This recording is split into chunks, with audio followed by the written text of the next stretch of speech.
A Torá conta que quando Moisés terminou de construir o tabernáculo, ele não pôde imediatamente entrar para falar com Deus como ele costumava fazer. Hoje a gente vai analisar um pouquinho por que isso aconteceu e quais são as lições que isso trazem para a nossa vida. Eu sou Yair Alon e esse é o Zohar Diário.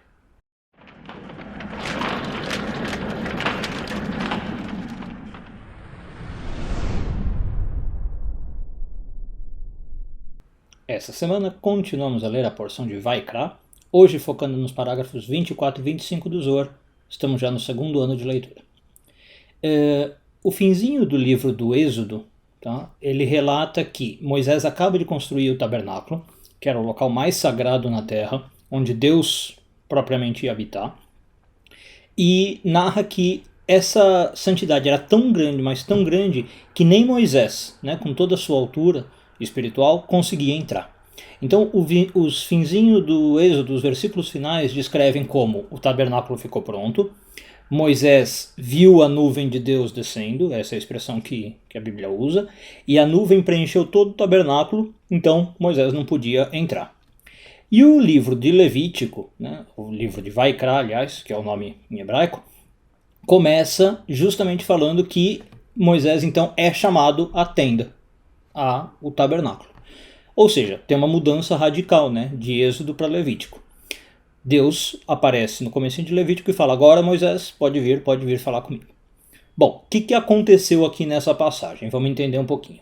Primeira coisa legal de a gente entender, que é um conceito cabalístico importante, que vem do final do Êxodo. Deus só consegue habitar num local preparado de antemão para ele. Existem os ensinamentos cabalísticos de várias formas, né, de falar disso. Por exemplo, de que a bênção só habita num receptáculo já preparado, ou de que a luz só desce quando você já tem um receptáculo preparado. Essa é a lição que a gente aprende do tabernáculo, né?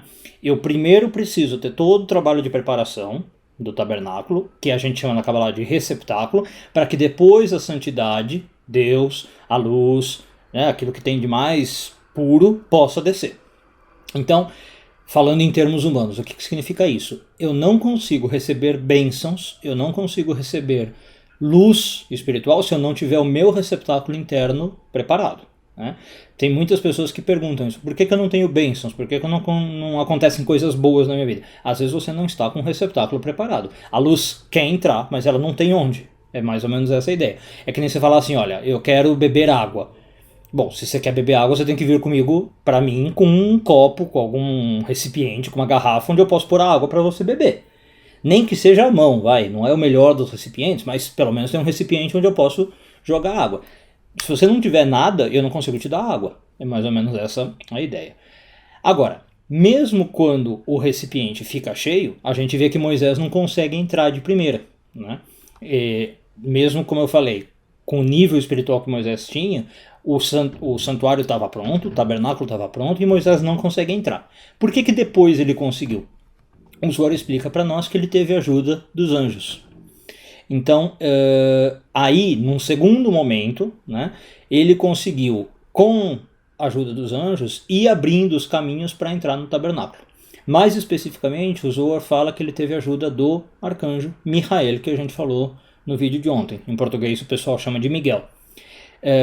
Então o arcanjo Miguel foi abrindo o caminho, literalmente, com sua espada, para que Moisés pudesse chegar lá. Agora, no caso de Moisés, né, tem esse passo final, digamos, que ele consegue receber a luz, mas não consegue contatar num primeiro momento. Para nós não precisa ter isso. Na verdade, para nós a gente só precisa construir o receptáculo e receber a luz. Aí a gente imediatamente pode desfrutar dessa luz. Esse caso que aconteceu com Moisés é porque estamos falando de uma luz extraordinariamente grande, né? Moisés estava praticamente vendo Deus face a face, o único ser humano que conseguiu isso. Então, Moisés estava realmente aí precisando de toda a ajuda possível do plano espiritual, além da altura toda que ele tinha. Por isso ele precisava dos anjos. Então, no vídeo de ontem alguém fez uma pergunta muito interessante, falou assim: a gente reza para anjos ou a gente reza para Deus? Como é que é essa relação com os anjos?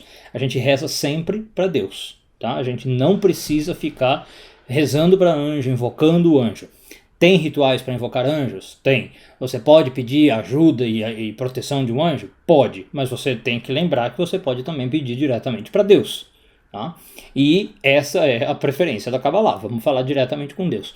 Só quando eu não puder, por algum motivo, como no caso de Moisés, porque a luz está muito inacessível, eu peço talvez para os anjos darem uma guiada, servirem como o meu sendeiro, né? Eles vão iluminando o caminho, vão abrindo o caminho para mim. Mas na verdade não é o anjo que faz nada. Lembrar que os anjos são meros serviçais de Deus, né? Eles só fazem o que Deus permite que eles façam, então é mais fácil pedir já direto para o chefe do que para os subalternos, né? Do que para os empregados. Um bom dia a todos e tudo de bom.